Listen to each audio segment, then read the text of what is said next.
एक ना एक दिन वैसे ही तोड़ना है जैसे भारत ने पाकिस्तान को तोड़ा। आप जानते हैं 1971 में भारत के सैनिकों ने बांग्लादेश अलग करा दिया और वो अलग हुआ, उसका दर्द पाकिस्तान को है। तो पाकिस्तान कहता है कि हमारा बांग्लादेश अलग हुआ तो अब हम भारत का जम्मू कश्मीर अलग करेंगे। इसके लिए 71 के बाद से जितने भी पाकिस्तानी शासक हुए सबने आतंकवाद जम्मू कश्मीर में होना चाहिए, अलगाववाद जम्मू कश्मीर में बढ़ना चाहिए, उसके लिए काम किया है, धन भी दिया है और अपने सैनिक भी दिए हैं। और वो आतंकवाद और अलगाववाद जो 72 से चालू है जम्मू कश्मीर में, वो आज इतना बड़ा नासूर है कि भारत के 60,000 से ज्यादा सैनिकों की मृत्यु हो चुकी है या शहादत हो चुकी है। जम्मू कश्मीर को भारत में बनाए रखे, जम्मू कश्मीर भारत में रहे, उसके लिए संविधान हमारे देश में बदल किया गया। एक आर्टिकल डाला गया 370 जो दुनिया के किसी संविधान में आपको नहीं मिलेगा। उस आर्टिकल के आधार पर जम्मू कश्मीर को एक देश का दर्जा दिया गया है। आप जानते हैं भारत का सुप्रीम कोर्ट कोई भी फैसला सुनाए जम्मू कश्मीर में वो लागू नहीं होता। भारत की संसद में कोई भी कानून बनाया जाए वो जम्मू कश्मीर में लागू नहीं होता। हमारी संसद जब कानून बनाती है, उस कानून का पहला पन्ना आप पढ़े, ड्राफ्ट जिसको कहा जाता है, उसमें पहले ही वाक्य में लिखा जाता है accept in Jammu and Kashmir. ये कानून बनाया जा रहा है जम्मू कश्मीर को छोड़कर। हमारी संसद ने आजादी के बाद ऐसे हजारों कानून बनाए हैं जो आपके ऊपर लागू है, मेरे ऊपर लागू है, लेकिन जम्मू कश्मीर पर लागू नहीं है वो कानून। उनके कानून उनकी संसद में, जिसको वो असेंबली कहते हैं, वहां बनते हैं। और आप जानते हैं बहुत साल तक तो जम्मू कश्मीर के मुख्यमंत्री को सदरे रियासत बोला जाता था, माने जिसको हिंदी में प्रधानमंत्री कहते हैं। उनका झंडा अलग है, भारत का झंडा अलग है। उनका कानून अलग है, भारत का कानून अलग है।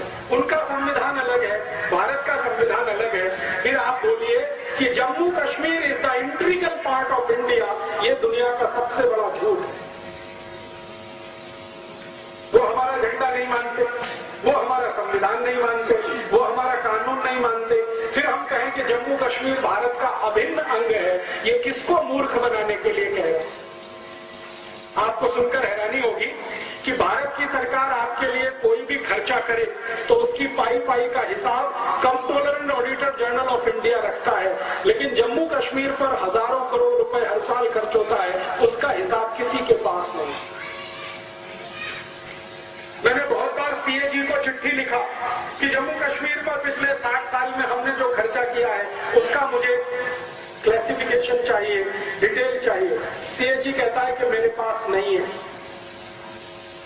फिर हमने फाइनेंस मिनिस्टर को कहा तो फाइनेंस मिनिस्ट्री से उत्तर मिला कि जम्मू कश्मीर का हिसाब दिल्ली में नहीं रखा जाता, वो जम्मू कश्मीर में रखा जाता है। फिर जम्मू कश्मीर को पत्र गया हमारा, वहां से वापस आ गया कि ये हिसाब हम किसी भी भारतवासी को बताने के लिए मजबूर नहीं। मेरी चिट्ठी मेरे पास है, वो मानते नहीं कि भारत का अंग है, हम जबरदस्ती कहते हैं कि ये भारत का अंग है। पाकिस्तान वहां आतंकवादी भेजता रहता है, खुराफात करता रहता है, उनके लिए पैसा उपलब्ध कराता रहता है। अब आप सोचेंगे कि पाकिस्तान में इतना दम है कि वो 60 साल से आतंकवादियों को भेज के पैसा खर्च करके इसको चलाए रख सकता है, तो आप सुनकर ताज्जुब करेंगे। पाकिस्तान की दम नहीं है ये सब करने की। पाकिस्तान को ये सब करने के लिए अमेरिका उकसाता रहता है। अमेरिका है जो पाकिस्तान को पैसा भेजता है, वो पाकिस्तान पैसा जम्मू कश्मीर में भेजता है और वो लश्कर-ए-तैयबा, जैश-ए-मोहम्मद, हरकत-उल-अंसार, हिजबुल मुजाहिदीन जैसे खतरनाक संगठनों को पैसा मिलता है और वो पैसे से सारे देश में बम ब्लास्ट होते हैं, जम्मू कश्मीर में तो होते हैं। आपको सुनकर हैरानी होगी, जम्मू कश्मीर में जितने आतंकवादी संगठन हैं उसमें काम करने वाला एक भी आतंकवादी जम्मू कश्मीर का नहीं है, वो सब विदेश से आए हुए हैं।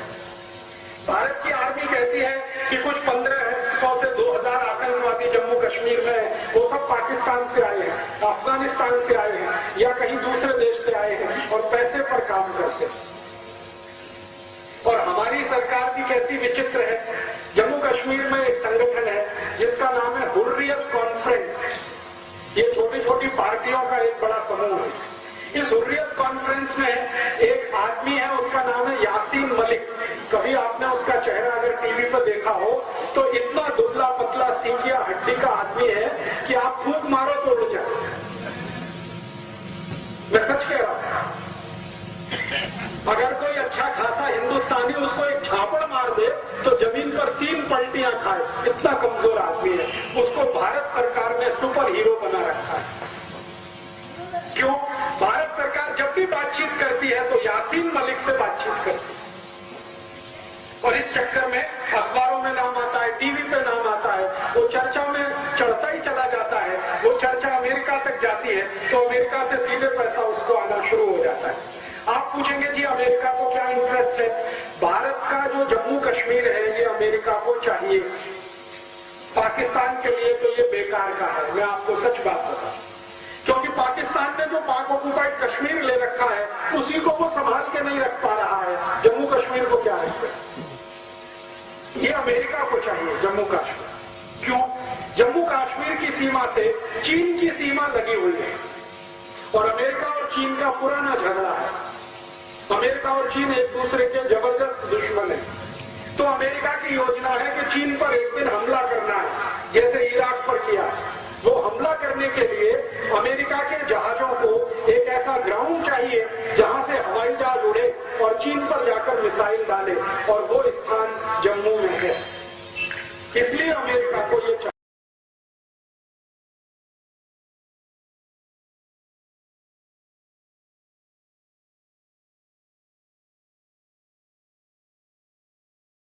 को सामने रख के जम्मू कश्मीर लेना चाहिए। ये है कि अमेरिका की जो भविष्य में हो सकने वाली राष्ट्रपति, would be president Hillary Clinton, अभी थोड़े दिन पहले भारत आए, और हमारे भारत में एक टीवी चैनल है जिसका नाम है आज तक। आज तक टीवी चैनल में प्रभु चावला ने हिलेरी क्लिंटन का इंटरव्यू लिया और उसमें एक ऐसा सवाल पूछ लिया जो गलती से वो सच बोल गए। गलती से, कभी कभी आदमी जो है ना गलती से सच बोल जाता है। हिलेरी क्लिंटन को पूछ लिया कि अमेरिका की सरकार ने पिछले 50 साल में जम्मू कश्मीर के मुद्दे पर हमेशा यूनाइटेड नेशन में भारत का विरोध किया है, पाकिस्तान को सपोर्ट किया, क्यों? आप जानते हैं 1952-53 से जम्मू कश्मीर का मुद्दा यूनाइटेड नेशन में, और हमारे देश के प्रथम प्रधानमंत्री पंडित जवाहरलाल नेहरू की मूर्खता के कारण वहां है, वरना वो मुद्दा वहां जाने का कोई कारण नहीं था। भारत के सैनिकों ने पाकिस्तानियों को खदेड़ दिया था और 2 दिन और मिले होते तो लाहौर भारत में आ जाता। हमारे सैनिक वहां तक थे। नेहरू जी ने फालतू का इंटरनेशनलिज्म दिखाने के लिए इस मामले में पहले युद्ध बंद कराया, फिर उसके बाद यूनाइटेड नेशन में ले गए। उसी दिन से अमेरिका ने पकड़ के रख लिया उस मुद्दे को। तो अमेरिका 50 साल से यूनाइटेड नेशन में भारत के विरोध में और पाकिस्तान के सपोर्ट में वीटो करता रहा। तो हिलेरी क्लिंटन को यह सवाल पूछा प्रभु चावला ने, आखिर आपको जम्मू कश्मीर में क्या इंटरेस्ट? आप क्यों पाकिस्तान को सपोर्ट करते हैं यूनाइटेड नेशन में और भारत के खिलाफ वीटो लाते हैं? एक तरफ कहते हैं हमें भारत से संबंध अच्छे बनाने हैं, दोस्ती बढ़ानी है, दूसरी तरफ जम्मू कश्मीर का मुद्दा आता है यूनाइटेड नेशन में तो आप अमेरिका वाले पाकिस्तान के साथ चले जाते हैं। तो हिलेरी क्लिंटन ने गलती से कहा कि हमारी संसद ने प्रस्ताव पारित किया है कि जम्मू कश्मीर में अमेरिका का सैनिक अड्डा होना चाहिए। तो पूछा कब प्रस्ताव पारित किया? तो उसने कहा बहुत पहले। कब? 1989 में। तो पूछ लिया उससे कि प्रस्ताव का नंबर, तब तक उसको समझ में आ गया कि कोई गलती हो गई है। तब तक हिलेरी क्लिंटन को पता नहीं उसने क्या बोल दिया। फिर उसने कहा sorry I am very sorry, ये मामले में मुझे कुछ मालूम नहीं है, मैंने सिर्फ कानों ऐसा सुना है। मैं वो इंटरव्यू देख रहा था, मेरे बहुत दोस्त हैं जो अमेरिका में काम करते हैं और कई अच्छी पोस्ट पर। मैंने इसी रात को उनको ईमेल किया, मैंने कहा पता लगाओ 1989 में कौन सा प्रस्ताव पारित हुआ है अमेरिकन पार्लियामेंट में जिसमें जम्मू कश्मीर में अमेरिका के सैनिक पहुंचे, उसका अड्डा बनना चाहिए। बेचारे अपने हिंदुस्तानी जो वहां रहते हैं मेहनत कर आके उन्होंने ला दिया। तो प्रस्ताव संख्या है 657, 1989 अमेरिकन पार्लियामेंट में कांग्रेस में हुआ है, जिसमें उन्होंने कहा है रिपब्लिकन और डेमोक्रेट कि आज नहीं तो कल जम्मू कश्मीर में हमें सैनिक अड्डा बनाना है। क्यों? तो उन्होंने कहा कि वो बहुत महत्वपूर्ण जगह है। अगर हमारा सैनिक अड्डा जम्मू कश्मीर में बनता है तो हम चीन पे भी कंट्रोल करेंगे, पाकिस्तान हमारे कंट्रोल में रहेगा, भारत भी कंट्रोल में। तो जम्मू कश्मीर की लड़ाई पाकिस्तान नहीं लड़ रहा, अमेरिका लड़ रहा। इसलिए अमेरिका को ये चाहिए। तो अमेरिका बंदूक चला रहा है पाकिस्तान के कंधे पर रख के, और ये बंदूक है कि जम्मू कश्मीर भारत से अलग हो जाए, पाकिस्तान संभाल नहीं पाएगा, पाकिस्तान ये अमेरिका को दे देगा, अमेरिका फिर वहां सैनिक अड्डा बनाएगा और वो सैनिक अड्डा एक दिन चीन के खिलाफ काम आएगा। ये है राजनीति। अब आप बोलेंगे जी अगर ये राजनीति चल रही है भारत को बर्बाद करने के लिए, तो आप पूछेंगे जी हम क्या करें, आप क्या करें। मैं आपको एक विनम्र निवेदन करने आया कि आप क्या कर सकते हैं इस पूरी राजनीति को सारे देश से खत्म करने के लिए और जम्मू कश्मीर को सच में भारत में वापस लाने के लिए। अगर आप कुछ कर सकते हैं तो जानते हैं क्या, आप में से जितने भी नागरिक यहाँ खड़े हैं कभी भी जम्मू कश्मीर घूमने के लिए मत जाइए। आप परेशान हो जाएंगे ये सुनकर। आप कहेंगे जी दुनिया का सबसे बड़ा स्वर्ग है, दुनिया का सबसे खूबसूरत स्थान है, हम जिंदगी भर पैसा कमाते हैं बचाते हैं, जम्मू कश्मीर घूमने जाएंगे। और राजीव दीक्षित बोल रहा है कि जम्मू कश्मीर घूमने मत जाइए। मैं ये बात पूरे जम्मू कश्मीर का 4 बार प्रवास करने के बाद कह रहा हूँ। 4 महीने में जम्मू कश्मीर में रहा, मैंने जो देखा वो आपको मैं बता रहा हूँ। आप यहाँ से यात्री और पर्यटक बनकर जब जम्मू कश्मीर जाते हैं तो आपके ऊपर सबसे ज्यादा टैक्स जम्मू कश्मीर की सरकार लगाती है, जो भारत में कभी नहीं लगता। वो सारे के सारे टैक्स का पैसा कुछ हाथों से होता हुआ आतंकवादियों तक पहुंचता है।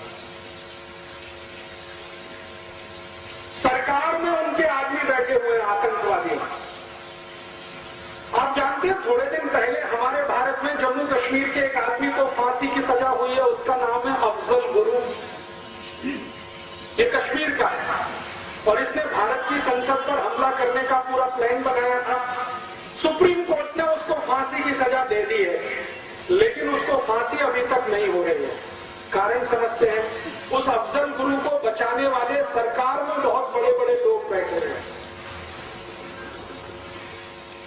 और थोड़े दिन पहले तक हमारे भारत में एक ऐसा माहौल बनाया गया कि अफजल गुरु की जो फाइल है वो डॉक्टर एपीजे अब्दुल कलाम ने रोक रखी है। डॉक्टर अब्दुल कलाम ने रिटायर होने के बाद जो पहला स्टेटमेंट दिया वो ये कि मेरे पास आज तक अफजल गुरु की फाइल आई ही नहीं, रोकने का तो प्रश्न ही नहीं। तो कहां है वो फाइल? वो फाइल भारत सरकार के गृह मंत्रालय में है, जिसका मंत्री है शिवराज पाटिल, उसके पास वो फाइल है। राष्ट्रपति तक भेजी नहीं गई, क्योंकि भेज दी जाती साइन हो जाता, फांसी हो जाती। तो अफजल गुरु को बचाने वाले लोग भारत के गृह मंत्रालय में गृह मंत्री की हैसियत में है। आप किस आतंकवाद को कुचलना चाहते हैं इस देश में, जरा सोचिए। मेरा कहना बहुत स्पष्ट है कि आतंकवादियों की मदद करने वाला ही अगर गृह मंत्री है इस देश का, तो कौन से आतंकवाद से आप लड़ना चाहते हैं इस देश में? शिवराज पाटिल के पास फाइल है अफजल गुरु की, और वो फाइल वो आगे बढ़ने नहीं दे रहा है, क्योंकि अफजल गुरु को फांसी होगी। और वो फांसी होनी नहीं चाहिए। क्यों?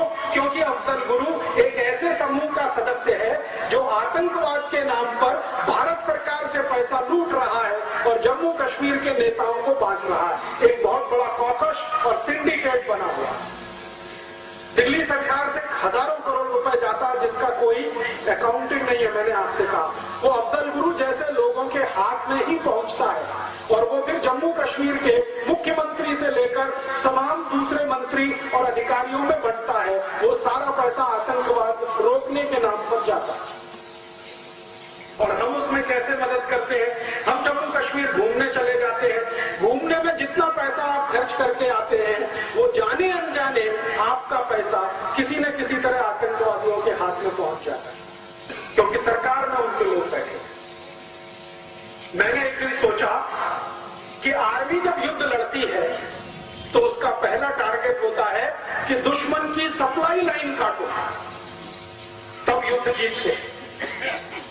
तो मेरे मन में आया कि जम्मू कश्मीर को जो सप्लाई लाइन है, एक तो सरकार की है और दूसरे आप जैसे लोगों की है, जो हर साल जून मई के महीने में घूमने के नाम पर वहां जाते हैं, हजारों करोड़ खर्च करके आते हैं, वो पैसा उनको मिलता है और वो पैसे से उनका आतंकवाद पलता है। मेरा ऐसा मानना है कि भारतीय नागरिक जम्मू कश्मीर का प्रवास करना अगर बंद कर दें, 1-2 साल के लिए ही बंद कर दें, तो समाज में जो पैसा वहां पहुंच रहा है वो बंद हो जाएगा। जम्मू कश्मीर छक मार के हिंदुस्तान में वापस आ जाए, क्योंकि उनकी दम नहीं है। आप पैसा देना बंद कर दीजिए, और ये तभी संभव है जब आप जम्मू कश्मीर में घूमने के लिए जाना बंद कर दें।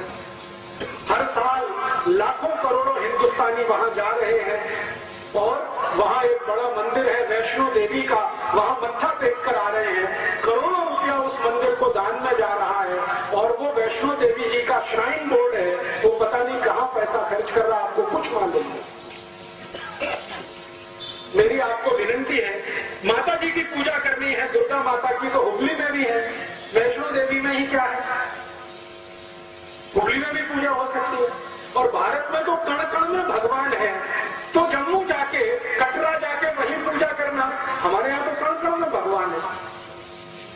तो जिस दिन भारत के 110 कोटि नागरिक एक साथ ये ऐलान कर दें कि हम जम्मू कश्मीर तब तक नहीं जाएंगे जब तक कि आतंकवाद खत्म नहीं होता, मैं आपको गारंटी देता हूं 1-2 साल ज्यादा नहीं, आतंकवाद खत्म हो जाएगा। ये तो मेरी आपसे विनती है। और दूसरी एक विनती है, अभी जानते हैं जम्मू कश्मीर में एक नया खेल शुरू हुआ है। वहां के लोग कंधे पर रख के शॉल ले लेके आते हैं और आपके हुगली में बेच बेच के हजारों लाखों रुपए लेके जाते हैं। आप जानते नहीं कि उनमें से कौन आतंकवादी है और कौन सच्चा हिंदुस्तानी। पश्मीने के शॉल 10-10 हजार रुपए के इस हुगली में बेचने के लिए हर साल जम्मू कश्मीर के लोग आते हैं और यहाँ बेचकर जाते हैं, आपका पैसा वहां पहुंचता है। तो जम्मू कश्मीर से अगर कोई आया हुआ है तो हाथ जोड़कर उसको विनती करिए कि हम तुम्हारा शॉल तब तक नहीं खरीद सकते जब तक कि जम्मू कश्मीर घोषणा ना करे कि हम भारत के अभिन्न अंग हैं। हम नहीं खरीद सकते, बात खत्म हो गई। तो उनका सामान यहाँ बिकना बंद हो जाए। आप लोग जो करोड़ों की संख्या में हर साल जम्मू और कश्मीर जा रहे हैं, वहां जाना बंद कर दीजिए, आतंकवाद की समस्या हल हो